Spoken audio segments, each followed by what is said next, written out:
All right, so this week we are going to be talking about analog input and output. Last week we just did a very basic intro into the Arduino and what the Arduino is, and we just talked about digital input and outputs, which are basically just on or off, true or false, for like buttons and LEDs. Analog is going to be a variable difference in the value that we can output. So it could be like, instead of turning the LED on and off, we can change the brightness of the LED and dim it up and dim it down. We can use knobs or potentiometers to turn and then get a value between, I think, 0 and something like 1200 something. So it just gives us more options with the inputs and outputs of different sensors and devices that we can get data from, information from, and then also send data to.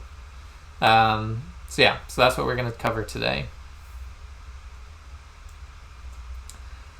So on the Arduino, we have an analog in section.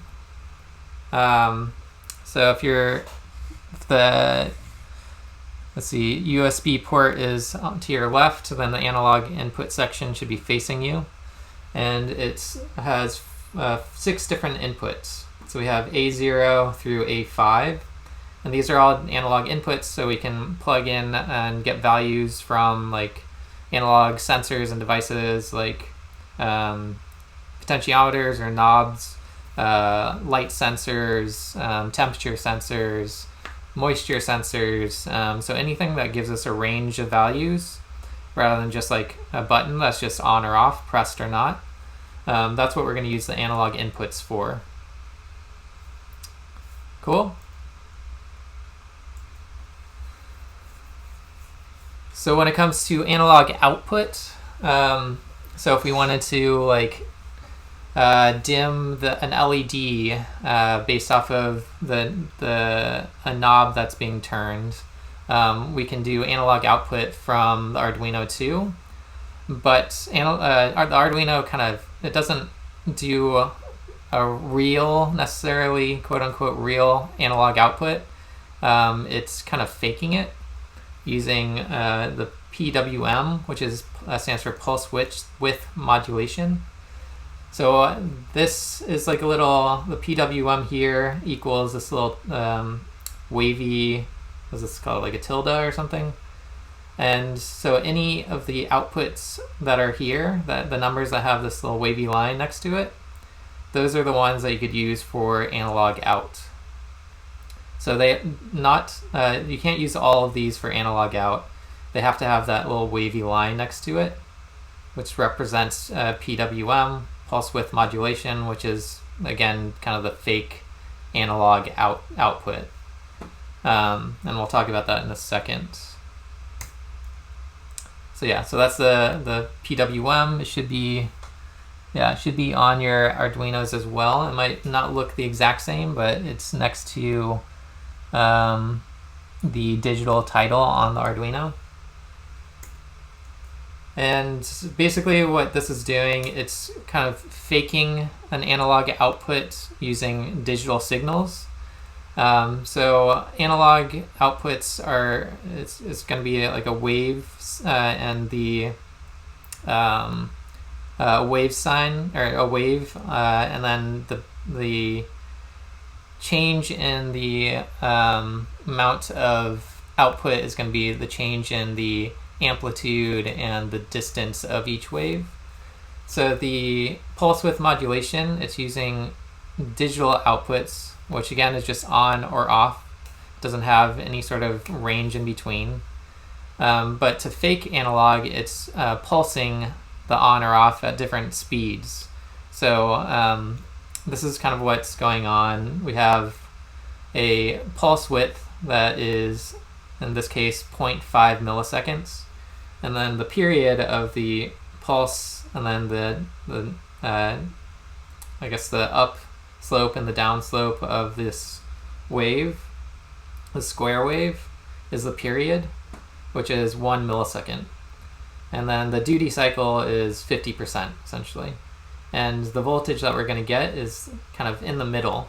So this is the output voltage that we're going to get. So if we were to change this and say the pulse width is 0.33 milliseconds, but the period of the wave is still 1 millisecond, and the duty cycle is going to be 33.3%. So it's going to be basically a third the voltage of, I guess, 5 volts, which is the output for the Arduino. So this is how we're kind of faking the output voltage using pulse width modulation and kind of faking analog output using pulses of the amount of time that it's getting electricity, getting a voltage versus not getting a voltage. So it's kind of pulsing it on and off really quickly to kind of fake the voltage amount that we want to have. So that's kind of what's going on to fake this analog output, because Arduino can't give us a true analog output from the board. So one way to see this wave in action is using a oscilloscope. So I have something very similar to the one that's on the screen now. And basically it allows you to measure the voltage that's coming out of the circuit or the Arduino or whatever you're using or whatever you're testing over a period of time. So you can see the pulse width modulation on the oscilloscope if you touch the leads of the oscilloscope to the circuit. You can see it pulsing and actually see that wave that is being generated. Oscilloscopes used to cost like thousands and thousands of dollars, but the one that I'm showing you on screen is about like $100, and it works pretty well for our needs. So if you are interested in getting an oscilloscope, then you could probably find one. I got this one on Amazon, and it works decently. Okay, so that's what's going on with the analog input and the analog output. So again, for analog output, the Arduino is kind of faking the analog output by using the pulse width modulation, which is basically just pulsing on and off the circuit, the voltage to get a certain voltage based off of how quickly it's pulsing that voltage. So this is the first circuit that we're going to be playing around with. So we are going to be using a potentiometer, which is a fancy way of saying knob. So there should be one in your kit. It will probably look like, it'll probably be in 2 pieces, I think. Like one piece is a blue part at the base that has 3 prongs on it, and then a white part that you kind of stick into the top. Let me see if I can show you on my camera. So this is what came in my kit. So this is the potentiometer. So it probably will come in 2 pieces. So this is the bottom part. Has 3 prongs on it. Mine's blue. Yours might be a different color. And this is the top part. It's just like a white bit of plastic that you can kind of plug into the bottom part, so you can more easily turn the knob with your fingers.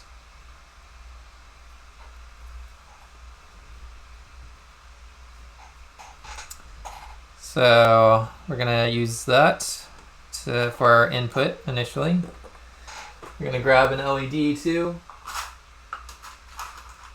for our output, and then grab a resistor for the LED so we don't burn out the LED.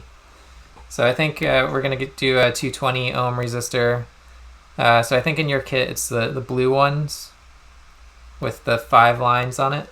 So let's go ahead and put this together if you haven't already started to. So the 2 prongs of the knob, the potentiometer, are going to be on the right hand side of the of the breadboard, and the one prong is going to be on the left-hand side.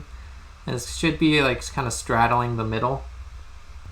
And it doesn't go in perfectly all the time, so just kind of get it in as best as you can.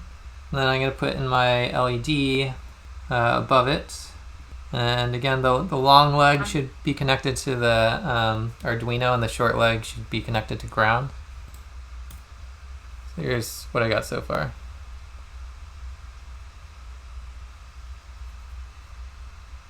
So the two prongs on the right side, the one prong on the left side over here, and it's just kind of straddling the center point of the breadboard. So this will be connected to analog input 0. So you want to kind of find the line that the single prong is in, and kind of plug in your wire, then plug that wire into A0. So this is going to be our input.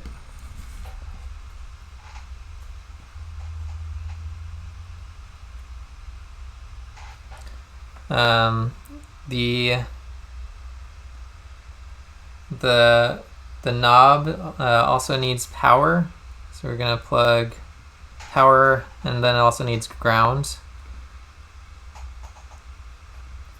Okay, we're going to plug that into power on this side,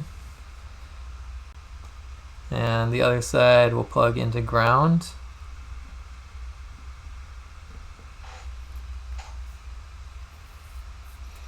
And then let's use the resistor for the LED.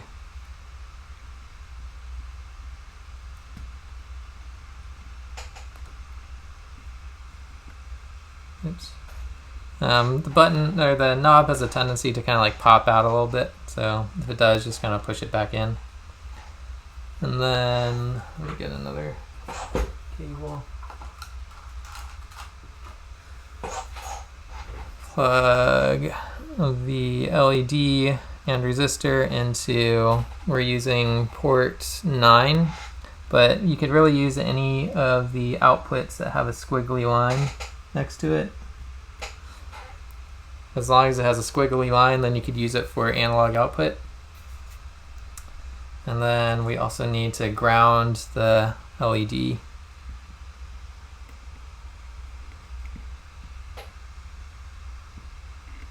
Okay. So it should look something like that. Hopefully I did it correctly, but I guess we'll find out soon enough. Okay, so I'll go back to the slide again just for a minute, so you can just double check everything, and then we'll go to the code. So your breadboard and the Arduino should already be connected. I didn't talk about this, but it should be connected to power and ground from last time. But if it's not, then make sure that 5 volts is connected to the power rail and ground is connected to the ground rail. Again, you could use the ground on either side. There's 3 options for ground. So yeah, just make sure that you're giving the breadboard power from the Arduino. All right, so let's move on to the code bit. So make sure that you go to have your programming environment up, and let's go ahead and create a new sketch. And we can rename this something else. I'll say week 4 demo.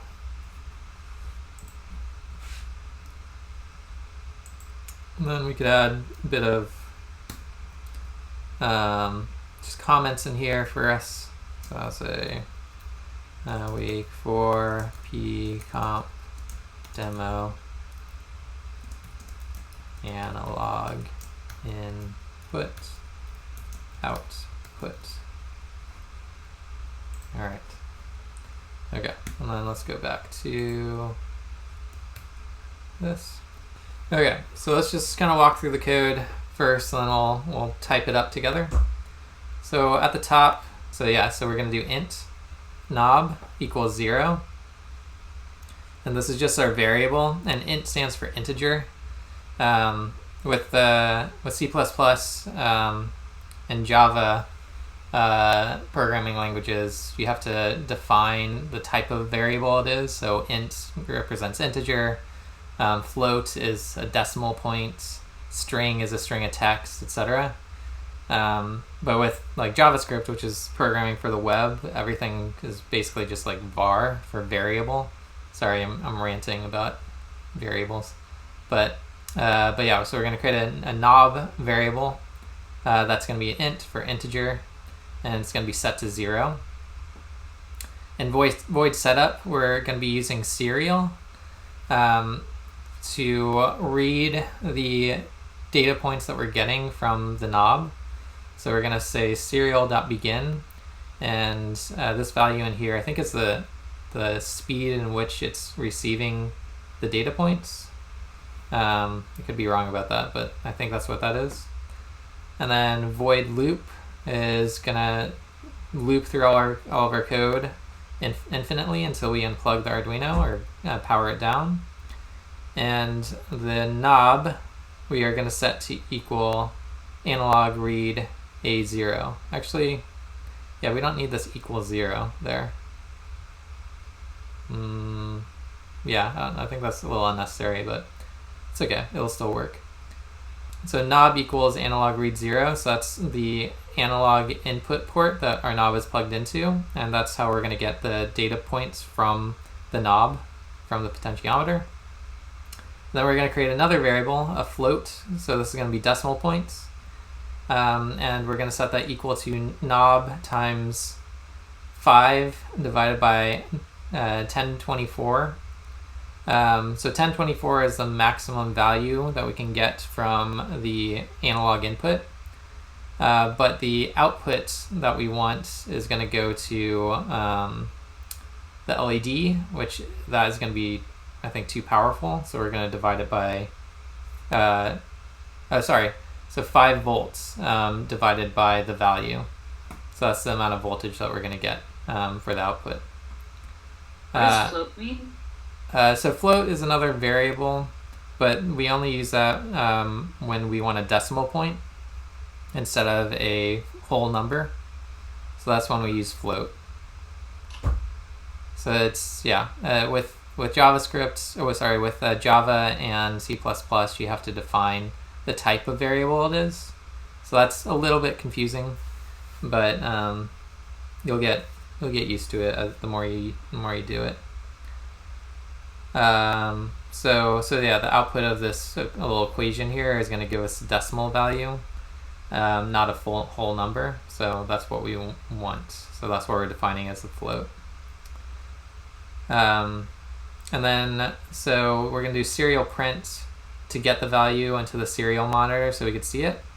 And then serial print, this \t stands for tab.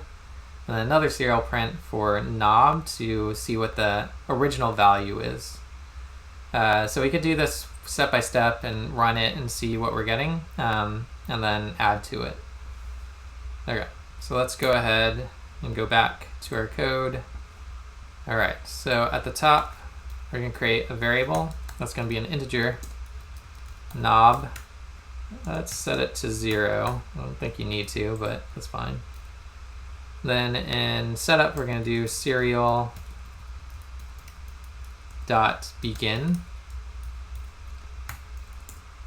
9600. So this is going to start serial, so we can see values in the monitor. So the serial monitor is on the left-hand side where it says monitor. So we're going to click on that in a second, but let's finish up our code. And let's do knob equals and loop analog read A0. And then let's do serial.print knob first. Okay.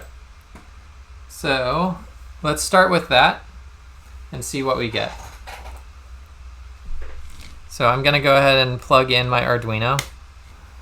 Then at the top, at the top, I'm going to select the Arduino and the port that's plugged into.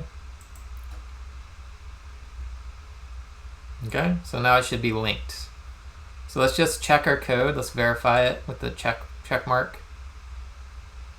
Okay, green means good. So then let's upload it. Okay, cool. So it should be good. And to test it, we want to click on the serial monitor on the left-hand side.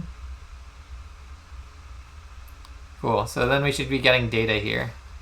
So as you turn the knob, it should be changing a value. So the only issue here is that it's actually changing the value, but it's all being kind of printed right next to each other, so it's hard to read. So if we go back to our code, we could do serial line, ln, instead of serial print, and then re-upload it. And it should do an automatic return each time it's getting data. There we go. So now, if you turn the knob, you can more easily see the value that you're getting. Turn it all the way to the left, then you should get a value that's close to 1024. If you turn it all the way to the right, you should get a value that's close to 0. If it's flipped for you, it's because your power and ground is flipped. That's connected to the knob. So if you're just getting zeros, or if it's stuck on like one number, then I would just double check that the connections are correct on the knob. That it's the single prong is plugged into A0. That the power and ground is plugged into the correct leads, and that's working. If power and ground isn't connected to the two prongs on the other side, then you'll probably just get 0. Or if it's maybe on the wrong row or something, then it's not connected, so you're probably just going to get 0. And then sometimes the knob itself like pops out a little bit, so you just kind of have to like push it in, make sure that the connection's made in the breadboard. So this is analog input, and this gives us a variable range of values between 0 and 1024. All right, so let's go ahead and add another variable. So we're going to do a float for our knob volts. So this is the output that we want for the LED.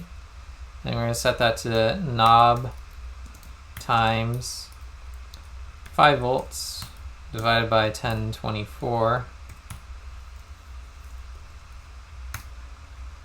Oops, knob. Okay. And let's do a serial dot print for our knob volts. And then also a serial dot print. We're just going to add a / and T that represents adding a tab into the serial monitor. So we should be able to see the voltage the output voltage that we want to use, and then a tab, and then the value that we're getting from the knob itself. So let's try that. See if it works. It's always good to do like bit by bit, piece by piece, rather than typing the whole thing in at once, because then if something's not working, it's a lot easier to identify where the bug might be. So now we could see that when we turn the knob to its highest value, okay, so mine's kind of finicky, I have to hold it down a little bit. When you turn the knob to the highest value, the voltage that the output voltage that we want to use is going to be around 5 volts, and the input that we're getting is going to be around 1024. So that's why we do the division. So then we turn it the other way, and it should go down to 0 and 0 volts, and every value in between 0 and 5 volts. Okay, So let me just go back to the slides real quick. Okay, so this is a serial monitor.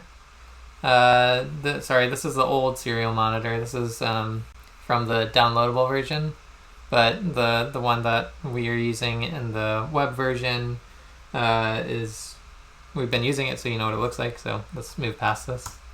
So this is code that will basically get the value in from the knob and then output it to the LED. So it's basically the same thing we did, it's slightly different. We could use what we have already, we don't have to use this exact same code. So let's just kind of use what we got here and add to it. So let's go ahead and make another variable. Let's call it int and LED pin. This is just going to be our pin for our output, which is going to be 9. Again, as long as it has a squiggly line next to it, then we can do analog output. Then let's in setup do our pin mode. Equals? Yeah, that's the equals. Okay.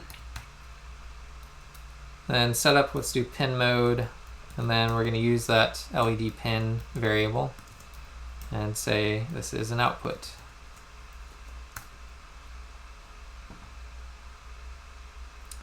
And then we could basically just use this knob volts as our analog output to that LED pin. So I'm going to just add that here. So let's do an analog write. So last week we were doing digital writes. This week we're going to do analog write to LED pin and knob volts. Let's just double check that, verify, and then upload. And hopefully if I set this up right and the code is correct, then we should be able to see the LED dim brighter and lighter depending on the knob as we turn it. Okay, mine is dimming but very lightly.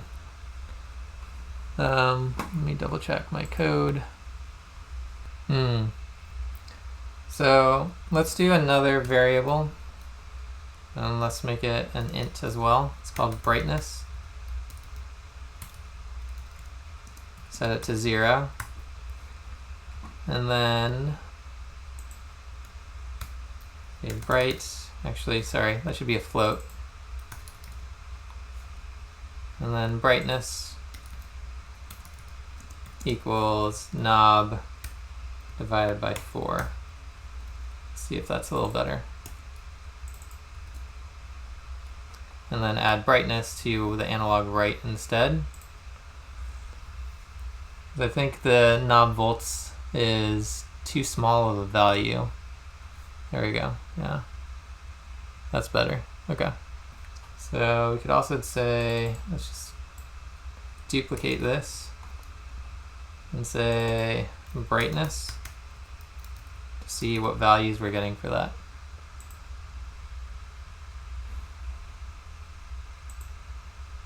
Right, okay. So for an LED, the value that we are sending to the LED should be a range between 0 and 255. So that's why knob divided by 4 works for the brightness of the LED. The voltage that we're getting is just for us to know what the output voltage would be.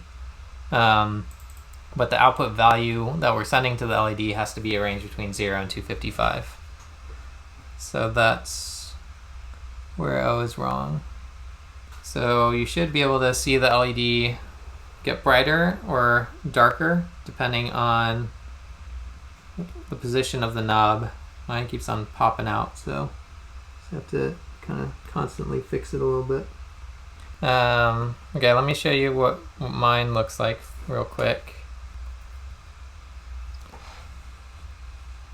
So knob is annoyingly jittery, but as I turn the knob, it should get brighter and darker.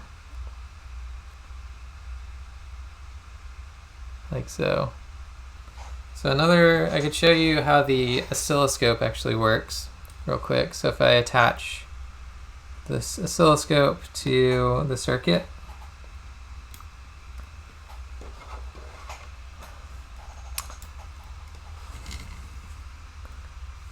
over here, then when I turn the knob, you can see the pulse width modulation changing when I am changing the knob. So that's just a kind of an example of how the oscilloscope visualizes the change in voltage over a period of time. So this is like 50%,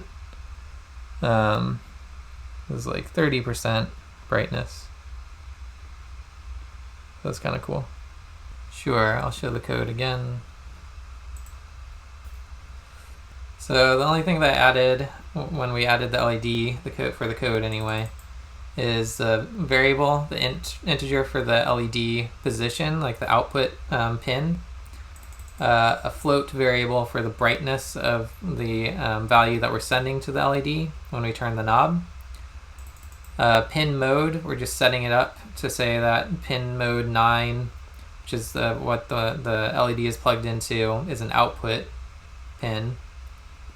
And then for brightness, we are changing the brightness value based off of the value that we're getting from the knob divided by 4, because that'll give us a range between 0 and 255, which is the min and maximum values that we want to send to an LED. And then the analog write, we're saying, okay, we want to write an analog value to LED pin, which is 9. And we want to send the analog value of brightness, this variable here, to that pin. So that's the only thing that we added. And we also added this little bit so we could see the value here in the serial monitor.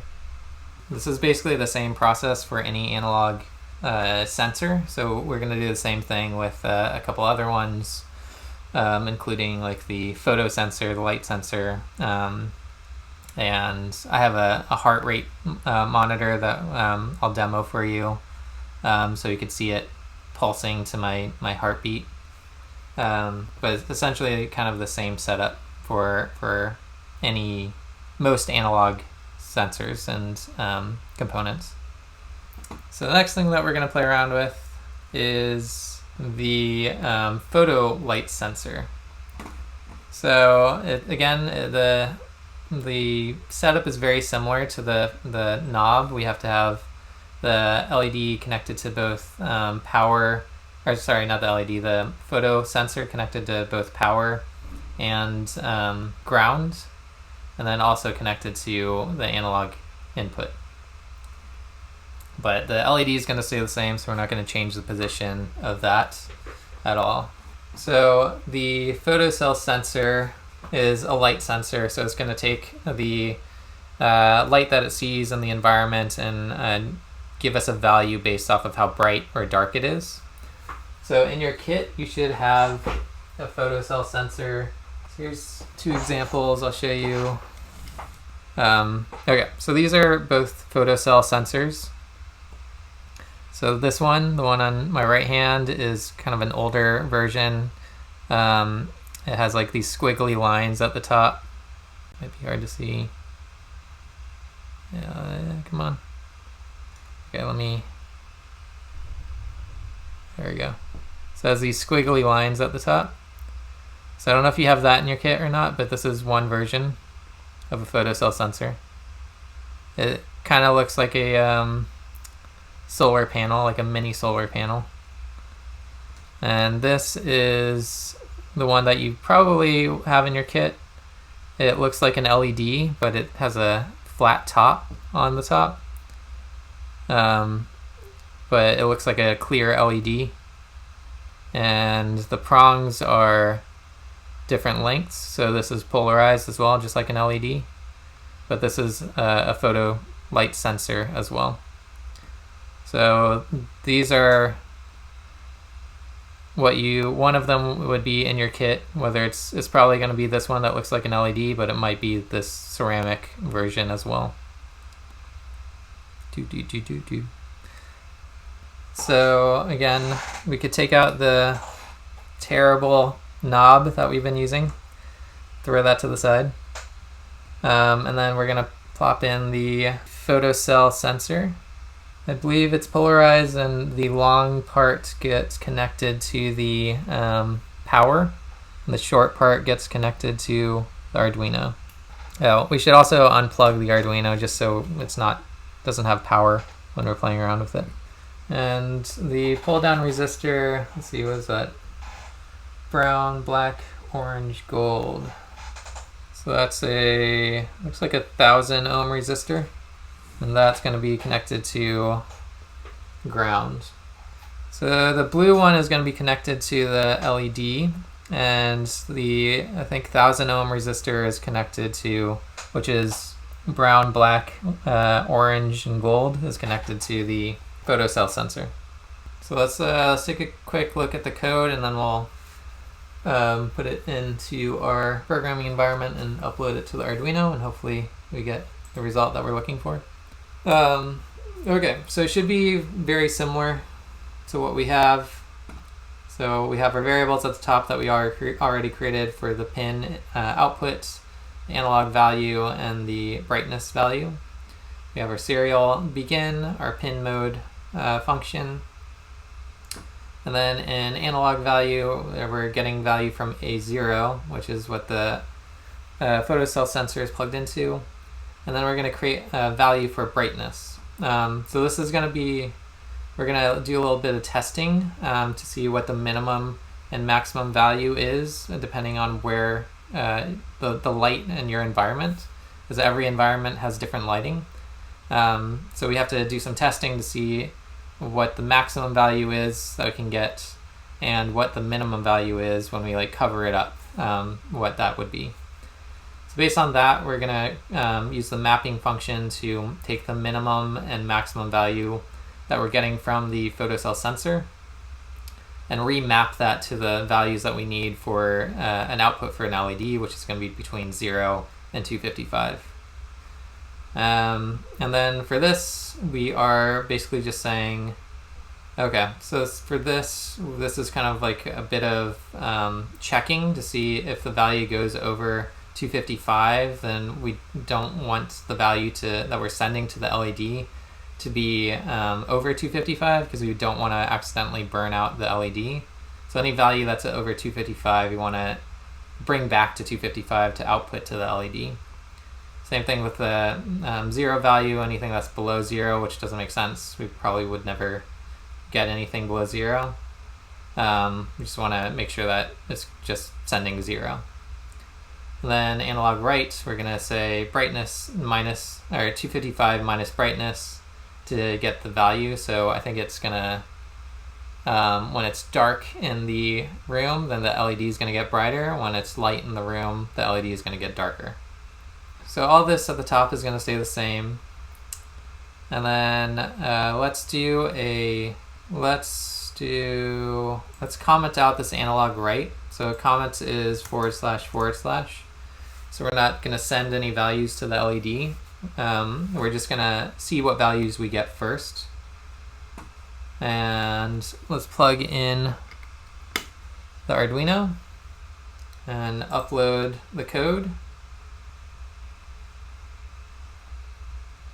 Okay, so right now the knob value, which again is the photocell sensor, is giving me a value of max value of 35, and a min value when I put my finger above it or hand above it, it goes down to 0. So the range is pretty low. So mine's not very bright in where I am. Let's see if I hold my flashlight above it, then it gets brighter, so the value goes to 90, 95, around there is the max value. So let's go ahead and say that. So I'm going to add another comment here.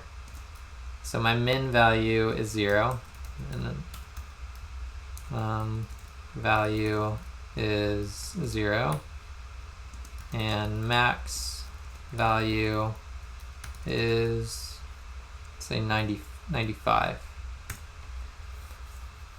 So that's my range.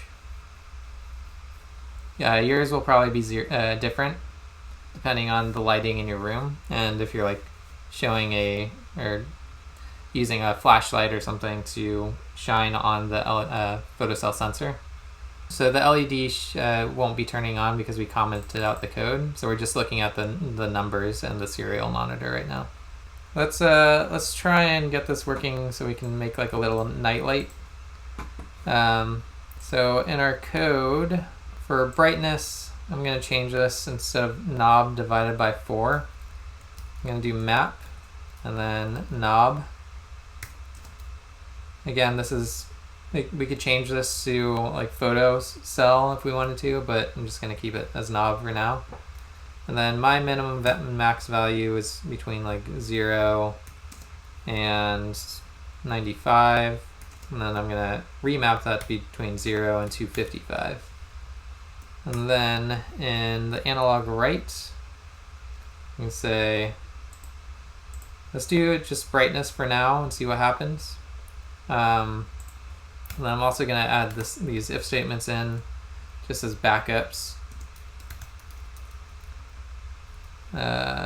So if brightness is less than 0, which is unlikely that's going to be the case, but if it is, then we want to set brightness to be equals to 0. And then if brightness is greater than 255, we don't want to burn out the LED, so I want to set brightness to just be 255 if the value ever goes over 255. So this is the maximum value that we can send to the LED. So let's upload that real quick. And then the LED should turn on. And then as it gets darker, it should turn off. So when it's bright, so you can shine your flashlight onto the sensor, and then the LED should get brighter. So let's say we wanted to make a night light instead of when it's bright, the LED gets bright. And all we have to do is say, okay, 255 minus brightness. And now when it gets dark, the LED gets brighter. When it's light, the LED gets darker. So we just made a little night light for ourselves. So here's mine. So as I cover it up, it gets brighter. As I shine light on it, it gets darker. You could fiddle around with these numbers and see like what happens. Yeah, let's do one more thing and then I'll demo something else, and then we'll talk about what I want you guys to play around with. Alright, so you guys should have gotten a little speaker in your kit too. It's like a black circle with 2 prongs on it, and that's about the size of maybe a nickel. So let's go ahead and unplug the Arduino and unplug the LED, and then plug in the speaker, and let's plug it into, kind of straddling the center, let's plug it into 10. And then underneath that is the photoreceptor thing again, right? Yeah, we can keep on using that, that's fine. So again, we can use any analog input. So we'll just stick with the photocell sensor. And then the resistor I'm going to use for this, let's see what this is. Let me just double check. It's like brown, black, orange, gold. So the 1000 one again? Actually, yeah, that's fine. We can use 1000, the same one. So that's going to be plugged into ground on the right-hand side. And again, this is port 10, or row 10, that I plugged it into. Because you can't see where the prongs are plugged into, so you have to go by number. Plug the other side into Arduino. Again, let's do input 9. Is the resistor also going into 10? Yeah, so I'll show you my setup real quick. So previously we had the resistor for the photo thing, and now we don't. No, it's still there. Yeah. Because in the image it looked like it wasn't. That's why. Yeah, sorry. The image is for a knob, a potentiometer, but we could use the LED or the photocell. Okay. Yeah, so we're just gonna stick with the setup that we have now, rather than like taking it out and redoing the other one. Makes sense. Yeah. So the other resistor, I think it's 1,000 ohm resistor, is plugged into ground on the right hand side.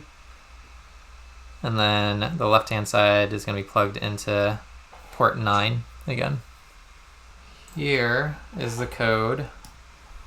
So yeah, serial begin, variable for the input, serial prints, so we could see the values in the serial monitor, creating a variable for the frequency for the audio output, and then we're going to map that to the sensor value that we're getting for the input.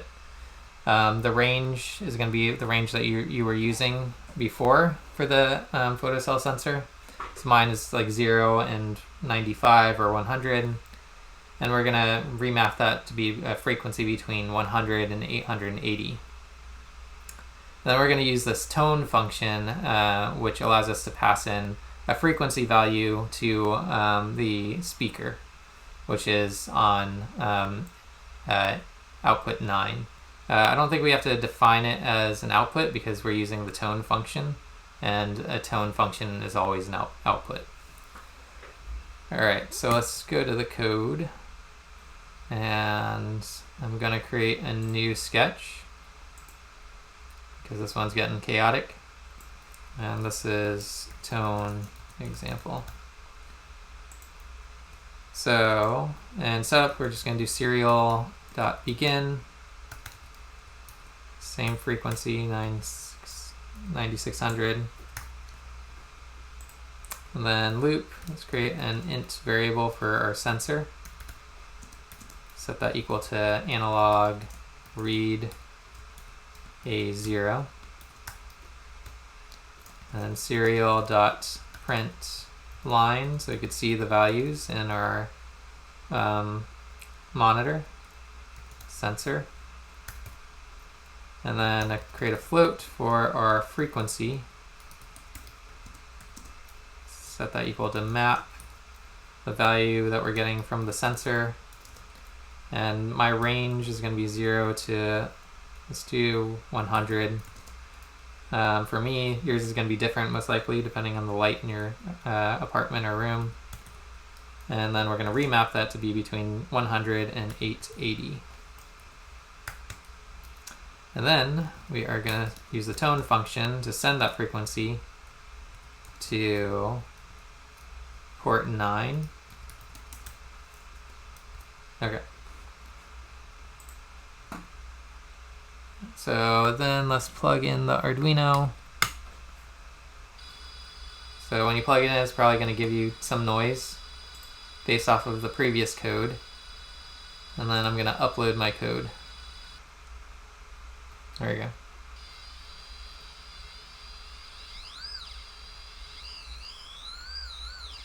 Cool. So I don't know if you could hear that, but it's like making a, as I shine my light over it. Let's see if you can see it. So as I shine the light over it, it's doing like a high-pitched sound the brighter it gets. Can you hear that?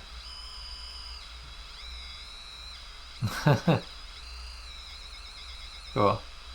So this is basically the same thing I did. I don't know if you remember the project I did where I converted light waves into audio waves. This is kind of like a photocell theremin where it's converting light waves into audio waves.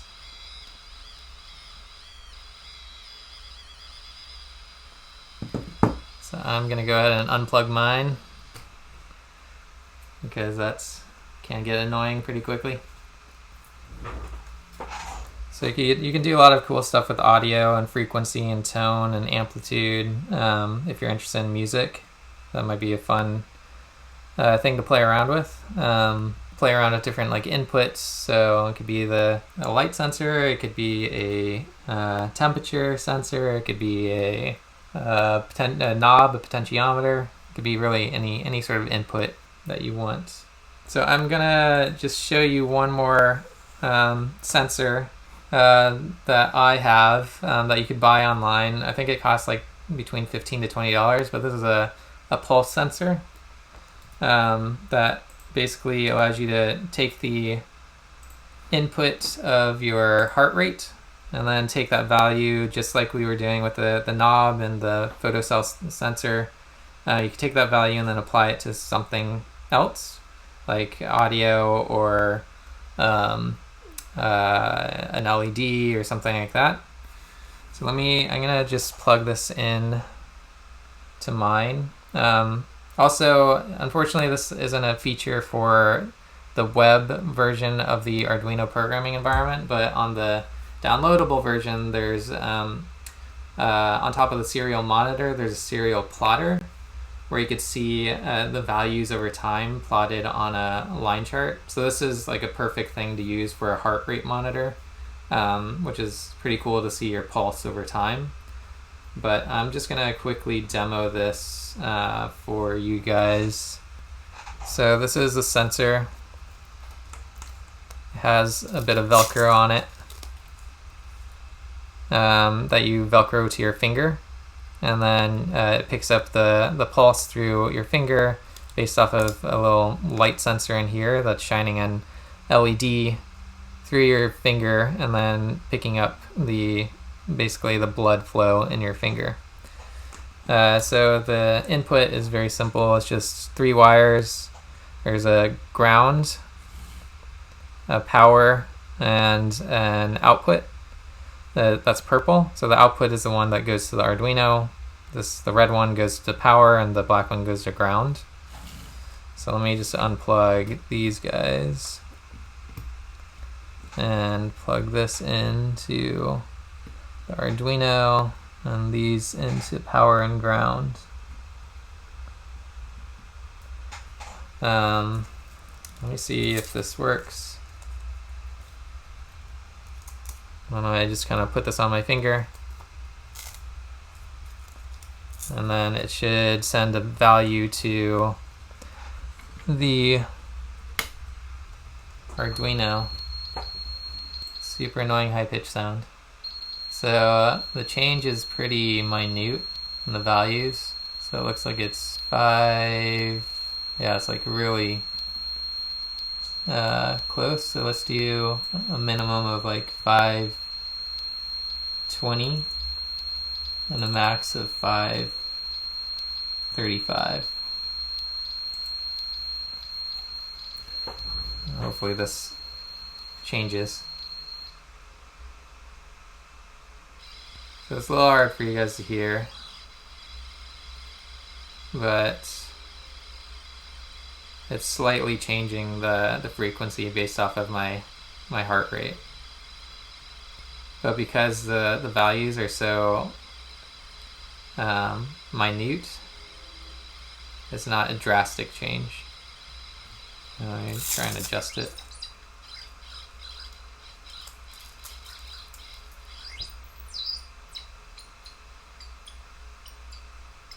Oh, there you go. That's better. So now it's going between 300 and like 800. So let's change these values. 300 and 800. Upload that. There we go. So you can kind of hear my heartbeat now. It's a little better. I should go do laps first and then come back and do it. I don't know if you could hear that or not, but it's definitely changing. Is it louder if your heart is beating faster? No, it's more like the pulse changes. So let me hold up the speaker.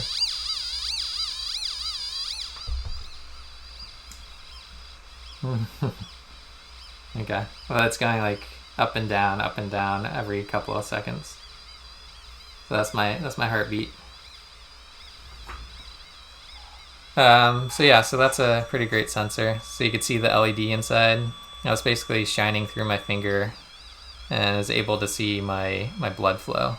So the last thing I want to show you is this. This is called a servo motor. So this is called a servo motor, and it's basically just a motor that when you give it power, you can change the angle of the motor. So the example I showed you, this is Danny Rosen's project, the wooden mirror. Has a little camera in the center, but all of these tiles are attached to these servo motors, and based off of the color of the pixel it sees in the camera, it tilts the tile a certain degree. So all of these, this is just a huge array, a grid of servo motors that's kind of running this. And you can play around with servos with the Arduino too. So this came in your kit. It's called a servo motor, and this is what it looks like. So it's just like a black box. There should be a bag with different arms that you could attach to it. So this is an arm attachment, so you could take it off and it looks like that, and then get the different arm attachments and put it on like there. The other thing on the other side is there's a red, black, and white cable connected to this like little white box thing. And red is again power, black is ground, and white is the output from the Arduino. But because this doesn't have any prongs in it, we have to use the prongs that came in your kit that look something like this. So it's probably a huge strip of like 20 of them or something, and you just have to break off 3 to use for the servo.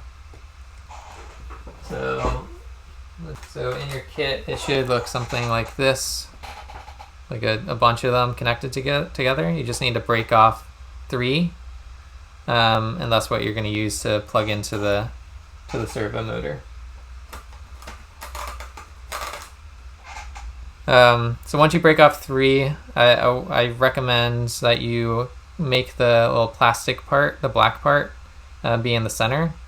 So what I like to do is kind of push it down, hold it from both sides, and push it down on a table to get it centered.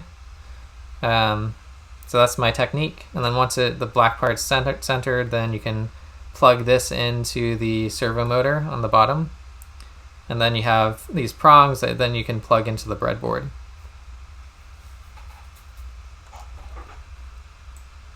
So make sure that you have the servo motor and an arm attached to it so you can actually see it moving. Otherwise, it's going to be hard to visually see it moving. And then have these prongs plugged into this white box so you can plug it into the breadboard. So black is connected to ground, red is connected to power, and mine's white, but it could be yellow or a different color, is connected to the Arduino. So I'm going to unplug the speaker and resistor for that, and then plug in the servo. And then again, red is plugged into power, black is plugged into ground, and just screw the white piece in. Sorry? It comes with like little screws. Do you have to screw it in? Yeah, you can. So if you want it to be more secure, but for this, you just like kind of pop it in. But if the arm's going to be attached to like anything like a wooden panel or like a flag or something, then it's probably a good idea to make it a little bit more secure with the screw. And then we could use the light sensor again to control it. If you want to set up with the potentiometer, the knob, that's fine too. I'm just going to leave the light sensor in there just so we don't have to switch things in and out too often. Alright. And then for this, we actually have to use a third-party library. It's the Servo library. So this is the first library that we're going to use in this class. That's why I want to do it with you, just so you kind of have an idea of what a library is and what it does. So we're going to be using the Servo library, and then in our code this is what we're going to put together. So the include is including the servo library. We are creating a servo object. This is like a kind of like a variable. We're saying this servo motor is our servo, and giving it the servo motor name. Saying what pin the servo motor is attached to, pin 9. Then using serial for our input, and then referencing the servo motor and saying attach to pin 9, which is a servo pin. Then in our loop, we're saying give me that analog value. Serial.print is just giving us that value in the serial monitor. The servo angle is going to remap the angle of the value that we're getting to be between 0 and 179. So it's so the angle, again, it's just between 0 and 180 degrees. It's not a full 360. And then we are just writing the value, the angle value, to the servo motor. So I am going to go ahead and create a new document, a new sketch. At the top, we are going to be, actually the first thing we need to do is add the library. So let's go to libraries on the left hand side. And then we could search for servo. And we could say include once we find it. So if you hit include, then it'll automatically include it in your code here. Let's just put in the comments servo demo. Then we are going to create our servo object.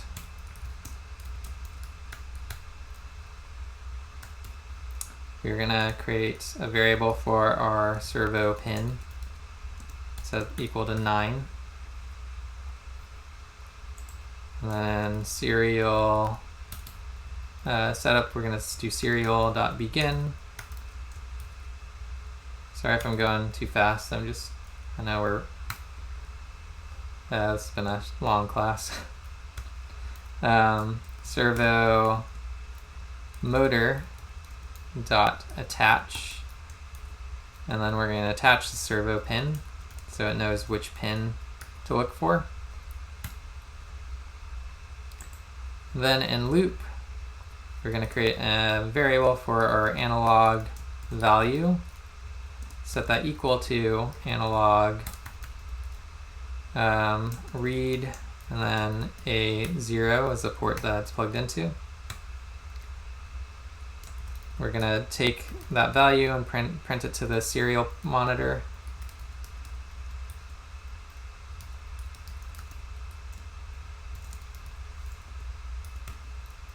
Then we're going to create an int variable for our servo angle. And we are going to map that to be the angle analog value. Again, my range is like between 0 and 100 for the photocell, but yours might be different. And then we're going to remap that to be between 0 and 179. I'm going to just add a little padding in here, so I'm going to say 120. And then we're going to say servo motor dot right servo angle. Okay, so that's our code. Let's see if it works. So when you plug in the Arduino, it's probably going to power on and give the servo power. So it's probably going to go to a certain angle. So now as I put my hand over the light sensor, the arm is going to go to the right. When I take it away, it goes to the left. It's a little jittery, but that's fine. So here is what mine looks like.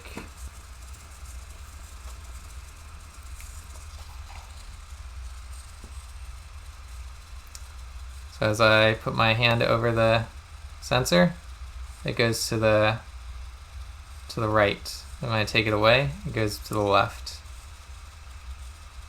But it's a little jittery, so that's fine. It's just got a lot of noise with this sensor.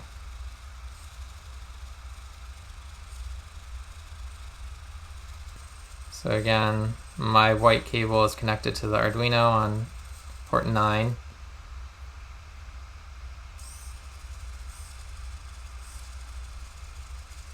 And the red is connected to power, and the black is connected to ground. Okay, I'm gonna unplug it so I don't want to burn out the motor or anything by accident. I think that project's really cool. Yeah, no, there's a lot of different components that you can play around with and kind of mix and match depending on the input and the output that you're using. So yeah, we've been mostly playing around with the photocell sensor today, but again, it could be any analog input sensor that you want it to be. So yeah, it's just an input value and an output value. That's really it when it comes down to the analog sensors and components. So there's just a few other things I just wanted to quickly kind of go through, and then I'll let you guys go. So there's another little component in your kit. It's called an H-bridge. That's what this little like chip looking thing is in the center. And an H-bridge is basically allows you to reverse the voltage that's going to an output, like a DC motor. So generally a DC motor is just like a motor that spins and spins and spins in one direction, and it's hard to control the direction that it's spinning in, and also like the angle. So for anything that's angle related, you want to use a servo motor. Anything that's just kind of speed related, like a fan or something, you want to use it's basically just on or off, giving power to it or not. But the H-bridge allows you to switch between the direction that the motor is spinning.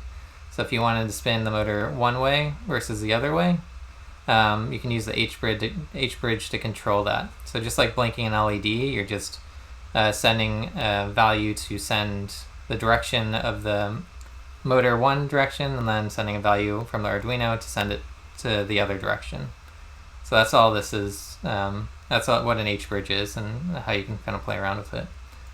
This is an example of how I've used an H-bridge in the past. So for making your own circuit boards, there's a process that uses like chemicals and etching to etch away copper from a certain board design. And for that, you have to agitate it, meaning you have to shake it around and move it around. So what I did was I hacked this old CD-ROM drive that has a motor inside and hooked it up to an H-bridge and an Arduino, and basically allows you to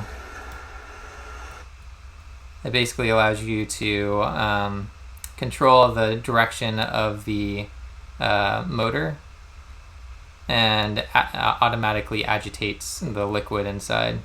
So rather than doing this by hand, I hacked a CD-ROM drive to do it for me.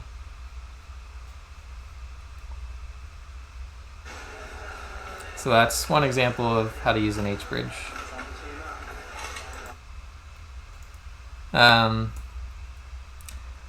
So there's also more complex sensors that you can use. So this is a what is this? This is a sensor that allows you to track, what's it called? I'm blanking on the name, but it allows you to track the X, Y, Z angle of this chip. So as you turn it to the left, right, bring it up and down and tilt it, then you can get values for that and send it to the Arduino.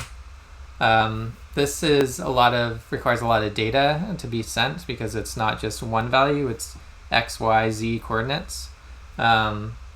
So for this, you use something called I2C communication.